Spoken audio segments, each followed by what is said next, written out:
wherever you may be around the world, and thank you for joining us once again on truth2u.org. That's truth number 2, letter u.org. I'm Jono. Joining me is Jason, Spiritual Babies of spiritualbabies.net, and all the way from Jakarta, Indonesia, outreachjudaism.org is the website, outreachjudaism.org. Welcome back to the program, Rabbi Tovia Singer. Hey, great to be here. Great to be joining you and Jason right here on air. Thanks for having me. Jakarta. Yeah. Jakarta. Yeah. You're still there in Jakarta. Just very, very, very quickly.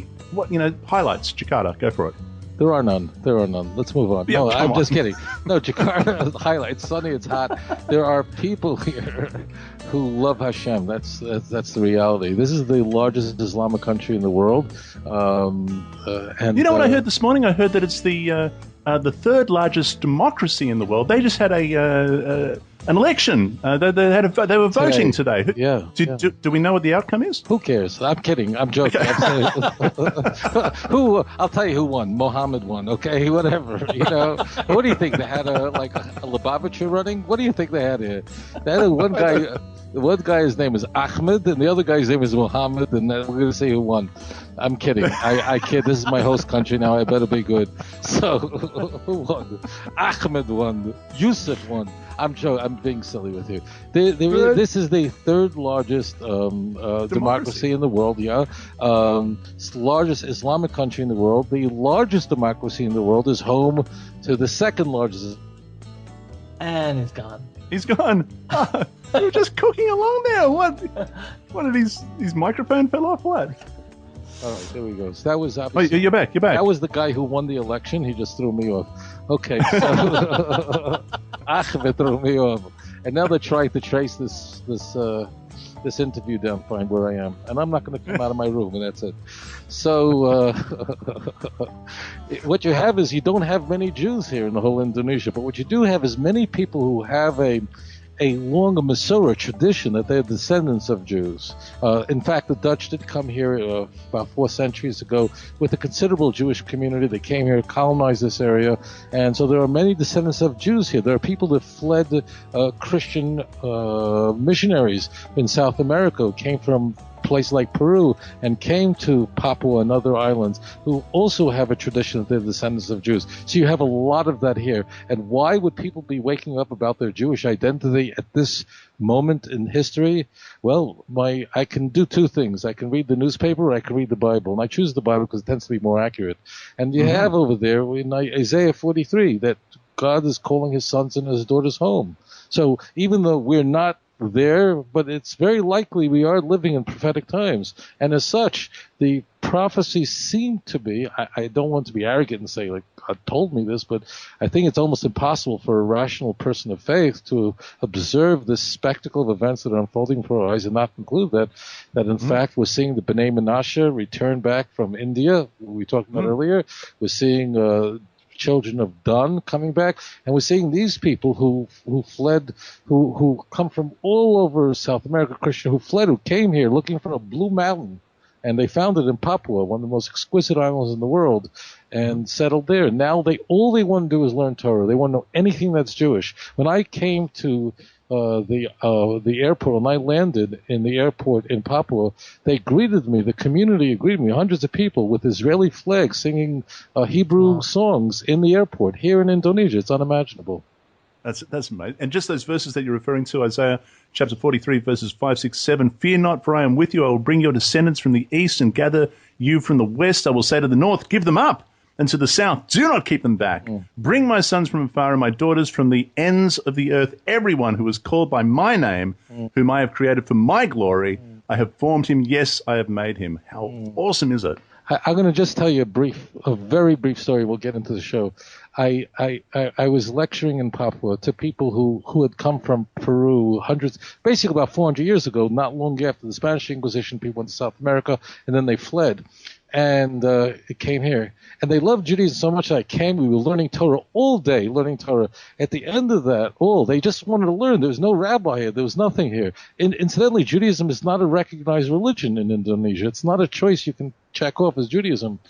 And, wow. Yeah, I know, it's wild. They're not against it. It's just not officially, it's not one of the religions on any official form that you can choose.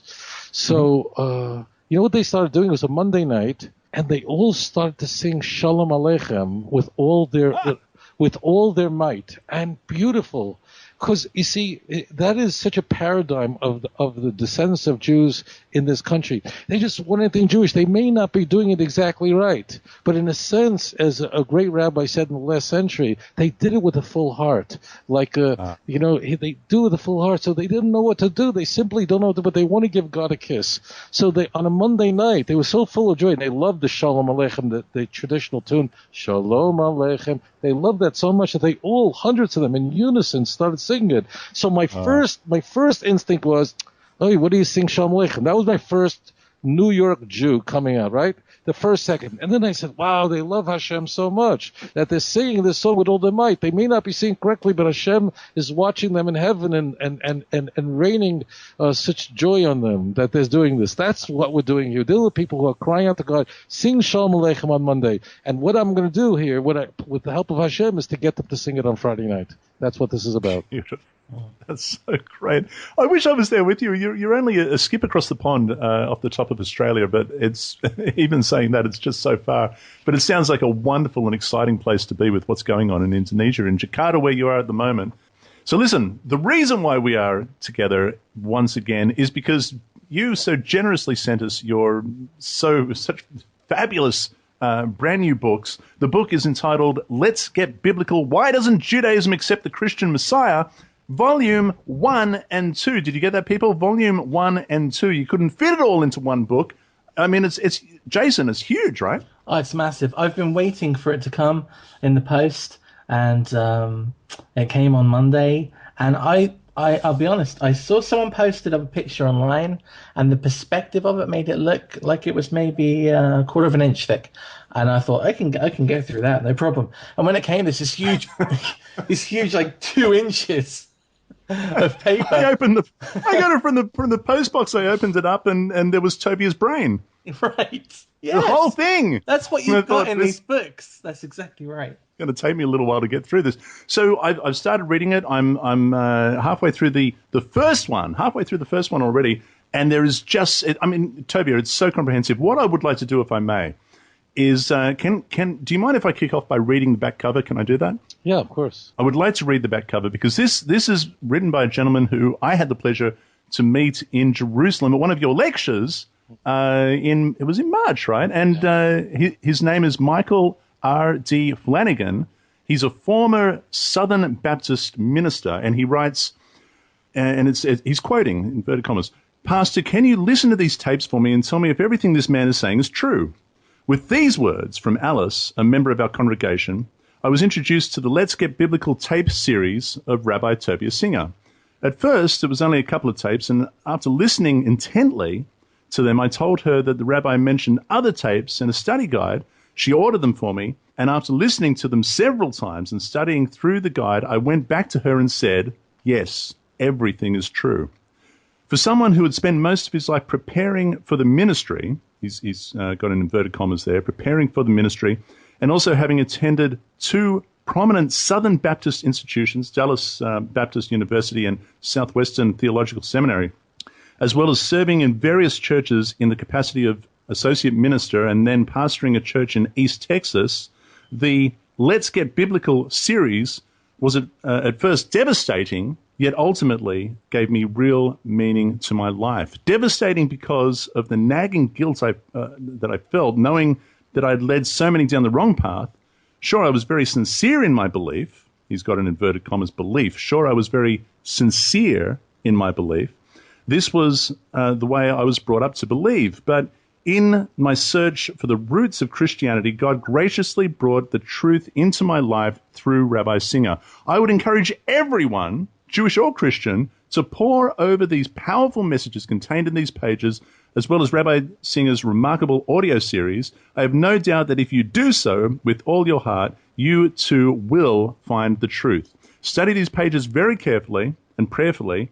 Check all the references to Strong's, Driver and Briggs, or any other resources you may have as Rabbi Singer leads you step by step, and that's so true, leads you step by step.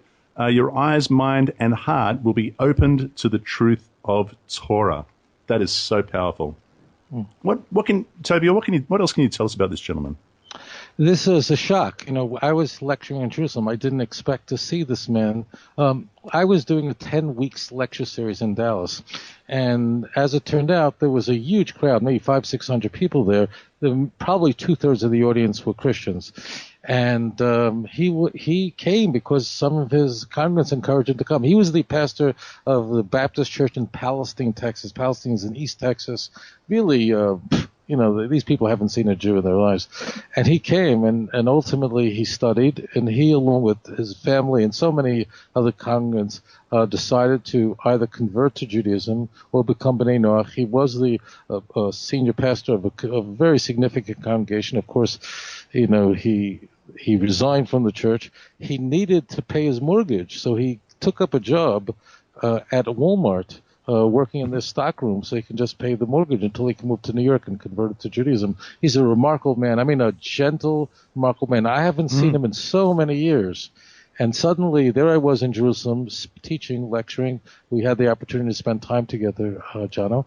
And there he was. I saw him right there, and I said, I introduced him, yeah. You did. And it was nice to be able to speak with him afterwards. And this is how he got started on the path that he's currently on. Let me ask you, can you tell us how did you get started yourself on the path that you were on to become a leading Jewish apologist and Jewish missionary? Where did it begin for you? I was shocked when I encountered missionaries on the streets of New York, Jews for Jesus. I was stunned as a teenager when I saw them, and I was very upset, as I think many Jewish listeners will understand. I thought, what, you're still trying to convert Jews, and you're a Jew and you've converted to Christian. It was just appalling to me. I was very shocked by it. And I wanted to do something, and what could I do when I saw Jews for Jesus putting up signs telling people, find out about your Jewish Messiah. And I knew that these people needed answers, but there really was very little written on the topic, virtually nothing. So I began to study it carefully. I went to Israel. I encountered a Messianic Jew a Hebrew Christian at the Western Wall. I unraveled essentially what he was studying. I began to study it very carefully. And I can say this, I have not heard any voices or seen a vision, but this fellow repented, returned back to the Jewish faith, and I do believe that God put me on this earth, that I was conceived for the purpose of bringing Jews, and I didn't think Gentiles, but I know Gentiles too, out of the church and return to the God of Israel. I know I know it to the best that I understand, and I've acted. Everything that I've done since then was born out of that awareness that I am here to bring people out of the church. But I also was aware in time there was a transformation. That is, initially, when I saw a Jew convert to Christianity, I thought, wow, what a traitor. He converted to Christianity. What a terrible person. Jews gave their lives not to be Christian. But then I really just lacked information. I was fortunate enough to have. I studied in yeshiva, in some of the most rigorous institutions of higher Jewish learning. I had that opportunity. My brothers and sisters didn't. The other big shocker was I really, as a child, didn't like non-Jews, didn't like Gentiles. I just didn't care for them. The reason I didn't is that it was just that they wanted to kill me all the time. They wanted to beat me up. They used to tell me that I killed Jesus. I told them I wasn't even in a neighborhood at the time. That explanation didn't seem to accomplish anything. It was, they just would chase. I spent my entire childhood running away from them. So I thought they were essentially insane. As a kid, this was my worldview, that these non-Jews were out of their minds. They all wanted to kill Jews. And everything made sense because everything was neat. And we like things that are neat. We like things that fall into categories. So the neat thing was, in history, the Crusades, Inquisitions, the non-Jews were always persecuting us. And here I was in Brooklyn. They were still chasing me for something I never did. So I really could care less. Not only didn't I care about non-Jews, I was happy they were Christians. I enjoyed it. Why? Because it was so, I saw them celebrating Christmas and all the sacraments of the church and all these things. And I said to them, good for them. They don't deserve any better. So it was my joy of getting back at them. I couldn't fight them. I didn't want to. They were bigger than me. But I would be happy. You don't need anything better than Christianity. Go ahead, worship Jesus. That's all you deserve. Drink out of a puddle from the street instead of clean water. I as a child, I didn't like them at all. Not because of who they were, but how they behaved. when as an adult, after rabbinical school, I met some beautiful people, some evangelical Christians from around the country, and they were beautiful people. I mean, really good people. And I got to know them and come close to them, and I realized that shook everything up, because I'm thinking, wait, these are good people, and they're devout Christians. That doesn't fit the minute world of my youth. And everything was turned upside down, and I came to love these people. I mean, really love, an affectionate bond that I have with these people. And I realize that they are children of God, and they just don't know any better. And I want them to know about the God of Israel. And I don't want them to be worshiping a man as though he's God. And number two is that many of these Christians who are very drawn to anything Jewish, even though they don't want to be Jewish, but they are very often the descendants of Jews. You see that very frequently. So it's a sort of a messianic hope that God would use me to bring Jews who are in the church, who don't know they're Jewish, to bring them home. Beautiful, as is happening in Indonesia at the moment. Let me bring you back to where you said that when you were a teenager and you first encountered Jews for Jesus, and it angered you. Now, if I remember correctly, and correct me if I'm wrong, I think I heard you talk about this in a lecture. You wanted to argue with them straight away. You were pulled aside by a Jewish gentleman. Have I got the story right? Yeah, I was on Fifth Avenue in Midtown, maybe 47th Street, around that area, coming out of a restaurant. I began to argue with them, and it was really an argument going absolutely nowhere very quickly. This elderly man who was watching the spectacle walked up to me in the middle of a conversation late at night. He grabbed me by the arm. He pulled me away from them in the midst of this heated argument. He said to them, don't argue with them. I shouldn't argue with them. He says, you don't know enough. And I was shocked. I don't know enough. He said, if you want to do something, why don't you follow them? And as they put up posters, you pull them down. I was so shocked. I don't know enough. I went to yeshiva all my life. I went to some of the finest yeshivas in the world, studied in I can't argue with them. But as it turned out, I had to study my own Jewish scriptures very well. It brought me to learn about the book of Isaiah much more deeply, and the book of Hosea much more deeply. And I discovered, because the study of the latter prophets was not as emphasized in yeshiva as it should have been, so my discovery of Zechariah was something so beautiful that it just opened my relationship with God, just intensified, became so intimate. And then all I wanted to do was I wanted everybody to know about it. Like when I take pictures of the underwater world, why do I do that? Why do I go to such extents to make sure everyone can see the manta rays that I've seen? Well, the answer is that it's something so beautiful. I want everyone to enjoy that. So I want everybody to know about Isaiah. In the book, one of the things I do, no matter how I teach, is not just to say this is why Paul's assessment of a text is not accurate, or Matthew misappropriated a passage from Tanakh. That's not the point. So what? I'm going to take a Christian and make him into an atheist? What I'm doing is I'm using the Christian text or Christian theology as a foil to reflect back the truth and beauty of the Jewish faith. So what I try to do in this 2-volume work, in the audio series always, is not just explain why the Christians got it wrong, essentially, but what does the Bible really say? What is it? What is the oral law about? What is the oneness of God about? What is the verse in Micah about? What is taking place in Hosea? I want people to know about their own faith. Yeah. No, that's beautiful. Thank you for that. And really, this book, and I'm sure, Jason, you would agree, it's so incredibly comprehensive. It leaves no stone unturned, and yet with so much information, you've set it out in such a way, and I do appreciate the size of the book and that it's in 2 volumes, because you've set it out in such a way that it's very, very easy to follow. It has, it's got charts, it's got... and one of the things that I really love, actually, Tovia, and I have to say, it's a simple thing, but so often it's lacking in books such as these. It is the index of scripture references in the back. So if you want to look at a specific scripture, you can just go to the back and see if you have referenced it. Go to the page, pardon me, and see what you've said about it. It's just so well set out. Jason. Yeah, what I enjoy about it is all the white space too. So it's in good, bold fonts, nice, big, easy to read fonts, and it has, and everything is placed nicely on the page, so you don't kind of get dizzy with the text.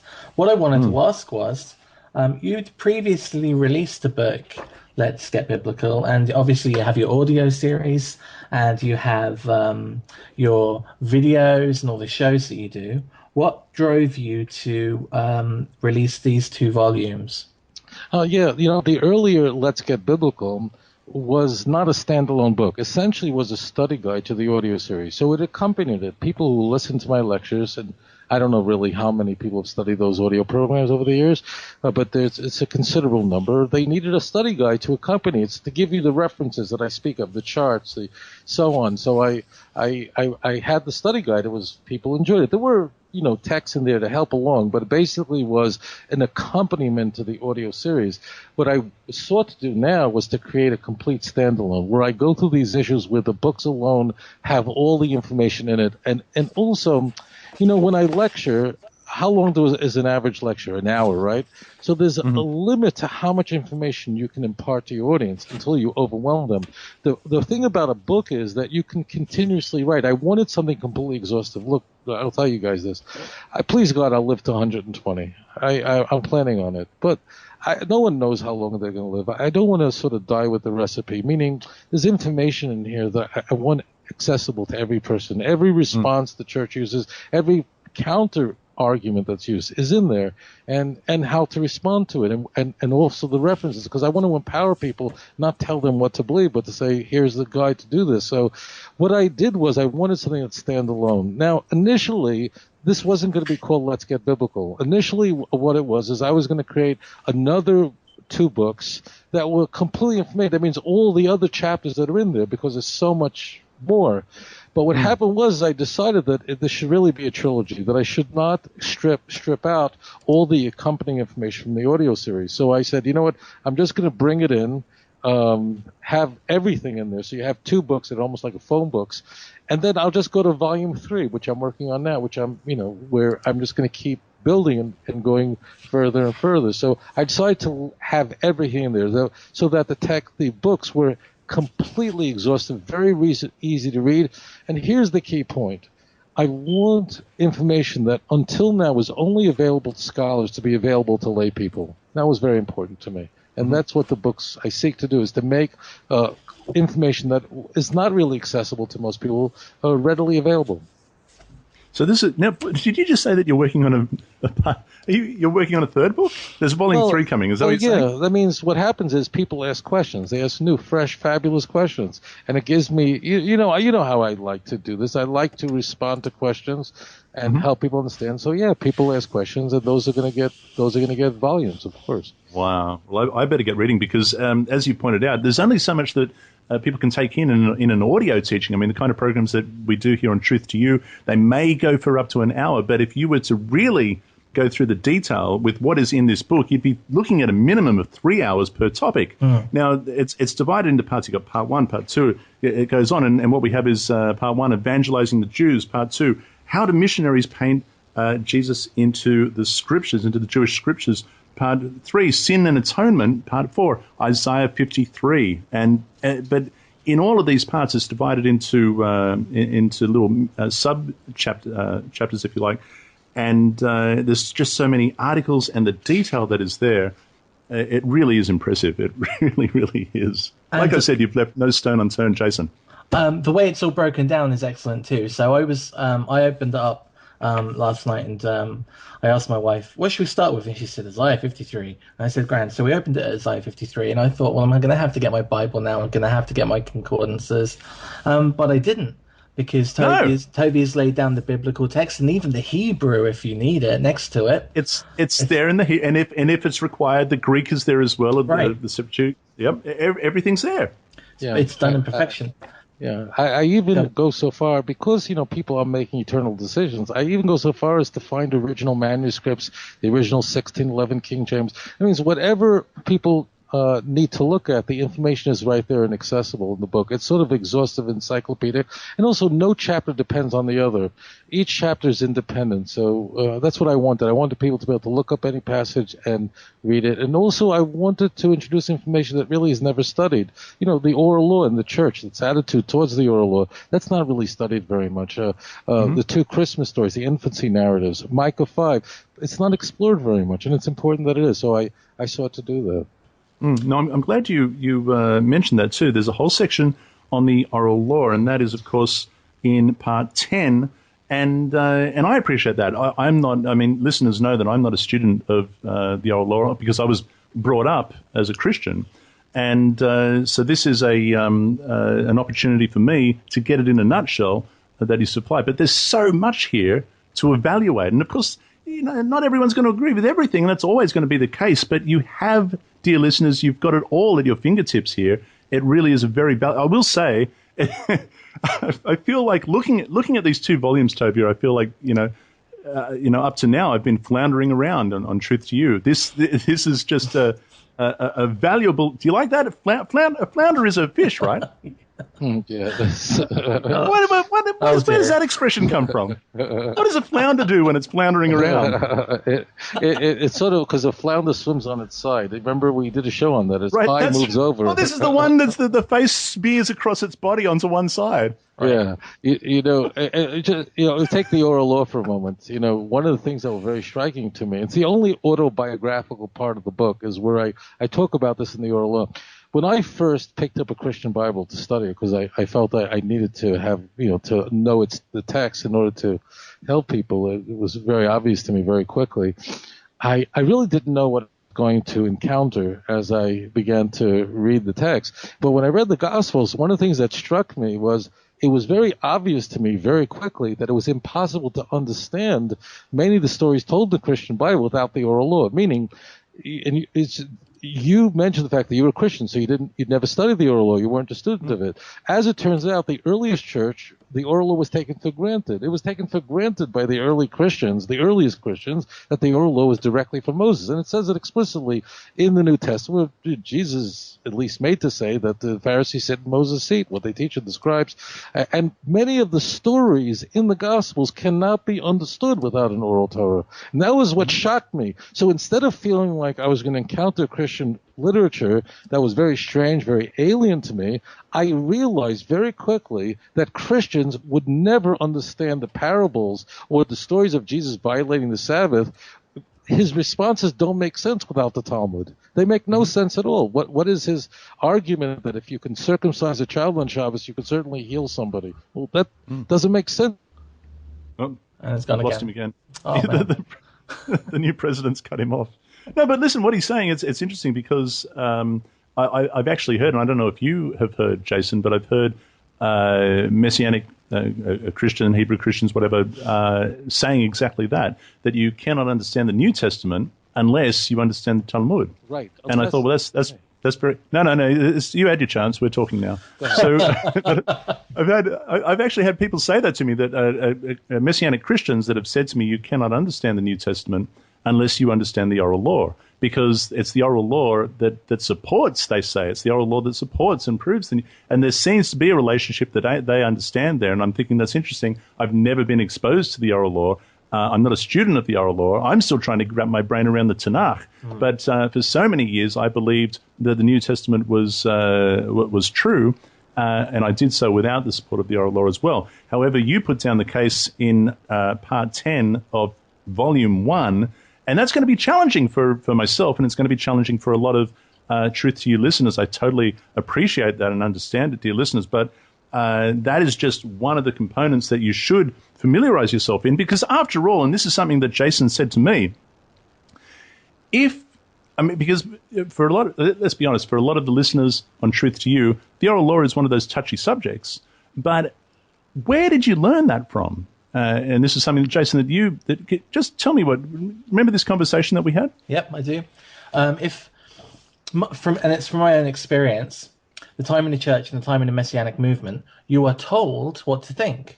It's just the way it is. When you're in the church, you're told one set of rules, and you should and you shouldn't.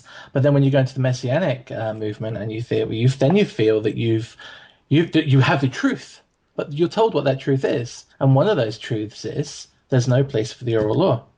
Then Judaism is wrong, and that you should pull from that maybe the bits that they tell you are okay. And the result is you come out maybe of the Messianic movement, or you're in the Messianic movement, and you have this opinion that the oral law is wrong and it's not true, and But until you check that yourself, you're in no position to make that opinion or to have that opinion. You just aren't. So I compel people to read through that chapter and that section And evaluate the information. and make their own mind up. And make your own mind up. That way you can own it rather than echo something that somebody told you, a tradition that you came out of, a tradition that was lying to you. So you need to evaluate it firsthand. And this book gives you the opportunity to do exactly that, not just with that topic, but pretty much with everything, as far as I can see, that involves Christian Jewish apologetics. Tovia, are you back? Yeah, I'm right with you. And I'll tell you this: what the question also I seek to address is what changed. As I lay forth, it's unassailable. The earliest Christians considered the oral law completely authoritative. The question is, how did it change, and why did it change? Why did the church change its opinion on the oral law? When did that change take place? And there's now sort of a schizophrenic approach to the oral law in the Messianic movement, as Jason pointed out. They're told it's bad, it's no good, and so it's not from God. It's the word of men. It's rabbinic Judaism. That's the term that's used, and it's meant derisively. It's not meant as a compliment. But on the other hand, Messianic missionaries frequently quote from the Talmud and other rabbinic literature when they want to use it to prove the veracity of Christianity. The question is, what are they doing? Would I ever point to the Quran to prove what I believe? Of course not. That means if it's false, why are you pointing to it to demonstrate that what the New Testament is saying is true, or Christian teachings are true? The answer is it's a schizophrenic thing. So there's a love-hate relationship with it. On the one hand, it's bad, it's rabbinic, but if it's helpful, then we're going to do it. There's one other point, and that is, if you think about how Messianic congregations and Messianic worshipers are different from normative evangelical Christians, what really is the difference between an Assemblies of God Christian and a Messianic charismatic believer, whatever they want to call themselves? They believe the exact same thing. There is not one theological difference between an evangelical Christian who does not believe in replacement theology, but believes that Israel is, so on, and is pro, and a Messianic. They believe the exact same thing. There's no theological difference. The only difference between a Messianic and a non-Messianic Christian is rabbinic Judaism, in that the Messianics have adopted rabbinic Judaism, meaning they like Hanukkah candles, they like Shabbos candles, they do all that stuff. They wear yarmulkes, and anyone who's ever had association knows I'm not making this up.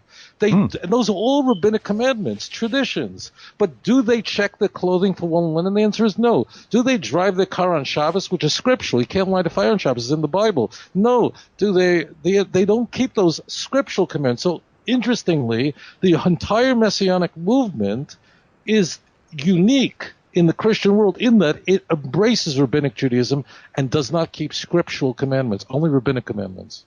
Interesting. So information for your rebellion. Now, it's not only that. You also quote, and now I'm looking at page 72, vicarious death in Greco-Roman mythology.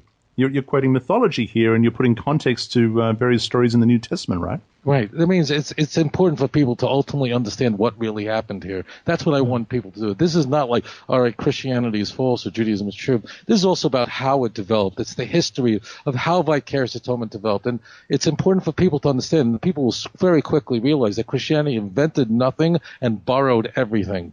And what I do is I trace that with the reader. I go through the history of the church. I go through the history of the pagan world, understand its development, how the idea of vicarious atonement, whether it was killing babies, killing virgins, whether it's the mythology of the Greco-Roman world, which is about 200 BC to 200 CE, that paganism that was there was very well ensconced in the world that Christianity emerged in, was in fact adopted by the church, and I illustrate that with examples. Yeah. People are going to go crazy over this. Page 224, the chronological chart of Daniel chapter 9. Now, I don't want to get into it because we'll go on for another 3 hours, but I'm just telling people there's a chronological chart of Daniel chapter 9. I'm just letting I'm letting the listeners know they're going to go crazy over it. Jason. I think the charts are especially helpful. I just want to mention that everything we've talked about so far is in part 1. It's in volume 1. We haven't even touched volume 2. This is great. I'm looking at quotes from Josh McDowell. I'm looking at quotes from. Look at this. This is the. Okay, Tovia. I'm just looking at this now. This is page 238 and 239. This is another chart, and you're outlining, I think, the differences in the synoptic gospels and of course, John. That's what this is doing, right? Is that what I'm looking at? Who carried the cross? Yeah. Simon of Cyrene and Jesus alone in the book of John. You're outlining all the differences and how it cannot possibly be reconciled. The reason it's all on 2 pages. Yeah, the reason why Christians miss this, if people ask me, I just had this conversation yesterday. People say, how did you find this and how do you do it? The way I'm able to put this together, and this is the charts where I line up the contradictions in the passion narratives, so-called. That means the narratives that relate to Jesus' crucifixion. And I line them up as I read the text horizontally, not vertically, which means I go across and look at the story as told by the Matthew, Mark, and Luke, the so-called synoptic gospels in the book of John. And then I show the differences, and what I also seek to do is show why they're different. Why does John place Jesus' death, crucifixion a day earlier than the other 3? The answer is he wants to equate Jesus with the Lamb of God. The other 3 are not interested in that because that idea hadn't yet developed in Christianity. So so the charts horizontally, you can go across and see how the New Testament portrays Jesus, that Jesus' last words, he has 7 different last things that he says on the cross, 7 different sayings. Well, they're different. They're not just different in terms of the words. Well, maybe someone made a mistake. It's a different Jesus. That means Mark, Jesus is just bewildered. Why have you forsaken me? Luke is completely in control. It's a very different kind of Jesus. He's in control. Mm-hmm. He's having intelligent conversations on the cross with 2 other guys who were crucified. One of them believe in him. The other one doesn't. Although in Matthew and Mark, they both don't believe in him. And he's telling them, you're going to be in paradise with me today. He's totally in control. Unto you I commend my spirit. Jesus is saying, forgive them for they know not what they do in the book of Luke. Well, how do you forgive them?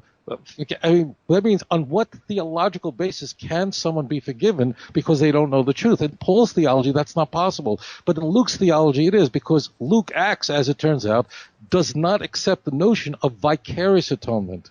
In Luke Acts, Jesus is not dying for somebody's sin. You won't find that in the book of Acts either. It's not that Jesus' death is not important to Luke Acts, and it's the same author. We don't know who wrote it. But it's important in that the preaching is that if you think about Jesus' death, you will repent, and it's the repentance that provides the atonement. Therefore, Luke's ending is possible only for Luke. It can't work in anyone else's theology. That's what I want to do. I want people to understand what's happening, the wiring behind the text, not just to know there's a contradiction, but what's a theology that drives these contradictions. Part 13, one of the more popular, oddly enough, one of the more popular topics on Truth to You is entitled Judaism and Christianity on Satan and Why We Differ. There's a whole part on that, people. There's a whole part. No, but they love it. Come on, Jason. I mean, the satanic verses that we did, is that still... Yeah, it's the most popular show we've done. It's the most popular. And there's a whole part on, look at the detail in here. And again, just reiterating what you said, Jason, the breathing space, although the detail is in the book in both volumes, the breathing space that you see on each page so that you can clearly identify what is going on, what's being spoken about, it's very refreshing and easy to understand. And I just so highly recommend getting these books. Jason. It's very easy to understand. One of the things you might worry about is opening the book and then being kind of bamboozled with some of the terminology. But it's done in very easy structure. The vocabulary is very easy to understand, and you'll get it. It's not like it's difficult to read. So Volume 2, let's move on. I've just picked it up. I've got it off the shelf. I'm looking at it now. Volume 2 is a collection of all of the questions that Rabbi Tovia Singer has been asked over the years, and his full responses. So you're likely to have been asked some of these questions. If you've looked at Torah, or you're walking away from the Christian church, or maybe you're talking to some of your friends about your new understanding of Torah, or the Old Testament being a truth, then you may have been asked some of these questions, like, did the Passover lamb foreshadow the crucifixion of Jesus? Or that we've got a Christian here defends by insisting that the author of the first gospel used the Septuagint in his quote of Isaiah to support the virgin birth. And we've got the original question and then Rabbi Singer's responses. And there are dozens of them. It's a Q&A. It's a big, giant Q&A, and it's got so much. Now, one of them, I'm just looking for it now. Oh, it's on the next page. You know, the books were so Yes. heavy, so I couldn't bring them with me to Indonesia. 'Cause it weighed too much. So I don't actually have one. So what it says is, one of them is entitled, but look how believing in Jesus changed my life. Now, this takes me back. This is on page 261 of the second chapter, the second volume, rather. And this, again, it takes me back to the lecture that you gave in Jerusalem in March. And I remember someone said, but how did Jews end up believing this? How do they believe this? How do they? And you explained, the emotion and the appeal of Christianity.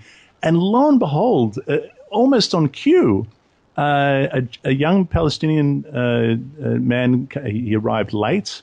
Yep. He put up his hand at the end of the lecture and he said to you pretty much almost word for word, but look at the difference that believing in Jesus has made in my life. He said, I used to hate Jews, and now I love them, and I want to convert them to Christianity. Remember that? Yeah, that was one of the odd moments of my life, because usually people use more flamboyant miracles. Usually people say, like, I floated up, or, I flew out the window and someone caught me from the 10th floor. To him, the biggest miracle he can come up with is he stopped hating Jews. And I thought that was very striking. Like, he said, but what a miracle that is. And I was going, so likely that was like the biggest miracle actually I'd ever encountered. So kudos to the Palestinian. But the key is, that was a hot miracle. But the key is he was really serious, although it was very strange to other people in the audience. So you stopped hating Jews? I mean, could you figure that out on your own? I mean, what about all the Hindus? They don't hate Jews. Anyways, but we went through basically the content of that question in that chapter, and there was a very emotional conversation because some of the people were very offended that he would consider it a miracle that he stopped hating Jews. I mean, it sounds hysterical now as we're thinking back, but at the time, I realized that to him it was very meaningful. And that's really the change that happened in my life. Look, guys, in my life, there's been a change. And that change is I've come to really care about these people who are in the church. I mean, really affection. I mean, this is very real. This is not some I love you. This is genuine. I'm a very affectionate person, and I care about these people I didn't used to. And it's really transformative. And that's why I said to him, I completely understand, and I think he was very taken by that. And I was, and really moved him and touched him. And people told me afterwards in the conversations with this Arab fellow that in fact it did move him. And of course, we went through the text together to understand how it is that people in such variegated religions, different belief systems, all have life-changing experiences. How could that be explained? So that was very powerful. Anything else to add, Jason? Anything on your mind? I'd just like to encourage people to get these books. If you've ever had any questions that you maybe went and looked for an audio option or a video and it just didn't nail it, or you felt like there was something missing, get the books. They're like workbooks. You can pick them up and read them in any order. Tovia said earlier they were like phone books, and I think that's exactly it. They're like phone books, and you can just dial up the question you need, and all the information is there right in front of you. Absolutely is, but like we've said, don't let that overwhelm you, the sound of that. They really are. There is so much breathing space on the page, and they're so well set out and easy to understand. And it's not just if you yourself have had questions, but we all know what it's like when someone else asks us a question and we feel like we want to get back to them with a comprehensive answer. This is definitely going to help you, my friends. And really, it's an essential tool. I view it as an essential tool for me and what I do here for you on Truth to You. And so I really do believe everybody should own a copy. Everyone who listens to Truth to You. And it's the kind of thing, I guarantee, if you buy it as a gift for someone, they are really going to appreciate it. This is absolutely imperative reading. I strongly suggest that you do get a copy. Now, Tovia, Jason and I have got the paperbacks, but is there a hardcover coming? There is. Okay. In fact, what you have was those are really proofs. They're books, but they were the originals. There was no, when it originally came out, there was only soft covers. Now it's available in hardcover and soft cover. Either you can go on outreachjudaism.org, or it's available on Amazon. I've been told the hardcovers are really beautiful. I haven't even seen one myself, but they're now available, and that's very exciting. I'm going to suggest to people, I'm just going to say I really like that I've got the paperback, only because I have this thing about writing in. I just don't write in hardcovers. I don't know why, but paperbacks. And believe me, Tovia, I'm going to be writing all over this. You better believe it. And there's room for that too. Yep. There's room to make notes, and there's room to highlight things and just make little notes next to it, and so on and so forth. And that's something that, just for me, I like about the paperback. But at the same time, I can see these looking beautiful in a hardcover on the shelf, and people are going to appreciate that as well. Is it going to be available in Kindle? Yeah, that's going to follow. There's a lot of work for the folks at Kindle because there's so much Hebrew and Greek and very exhaustive charts. Like the Daniel 9 chart that's there, as you made reference to, that took a few months to put together because I wanted people to be able to visually see the chronology of that's described in Daniel 9 and referencing Jeremiah 25 and 29. So that's thousands of hours of work in just that chart. We're just working the details how that chart could be accessible in Kindle because it's so detailed. As you have that in front of you, but the detail in that chart, every line, that's all done by hand. That was done each line is done carefully, and when you see it, you'll understand why it took so much time. So, we're just working those details out so it's accessible on Kindle. So eventually will, but at the moment it is available in paperback and hardcover. The book, once again, is called Let's Get Biblical. Why doesn't Judaism accept the Christian Messiah? That is the question, and the answer is, as I said, comprehensively, no stone unturned. It's everything is there. Highly recommended. OutreachJudaism.org is the website, Outreach Judaism, where you'll find so much more. There's all the MP3s are available there, right, Tovia? Oh, yeah. It's all available there, and it's free. And don't buy the CDs. It's free. You can download it. There it is. There it is. You don't buy it unless you just want a personal copy you want to carry around in the car. But you can download them from the website. So much more than just those on OutreachJudaism.org. My friend, thank you for coming. Thank you for these books. I mean, by the way, I'm still waiting for the underwater coffee table book. I want the glossy pictures. And when's that one coming out? It's coming out on February 30th. That's what we look forward to. All right. Parting comments, Jason. Just buy the book, everyone. I mean, really, you spend your day trawling through Google, thinking, I know the answer to that, and I can't remember which passage it's from. Just buy the book. They're going to help you out. They help me out. I mean, I'm going to be stuck in this every day. It's awesome. That's right. Me too. You won't regret it. Rabbi Tovia Singer from OutreachJudaism.org. My friend, thank you for coming back on the program to talk about these wonderful books. No doubt we're going to be discussing these books in more detail in the future and referencing them. But all the way from Jakarta, my friend, thank you for your time. Hey, thank you for having me, guys. Always a pleasure to have you. Looking forward to speaking to you again soon. Until then, dear listeners, be blessed and be set apart by the truth of our Father's Word. Shalom.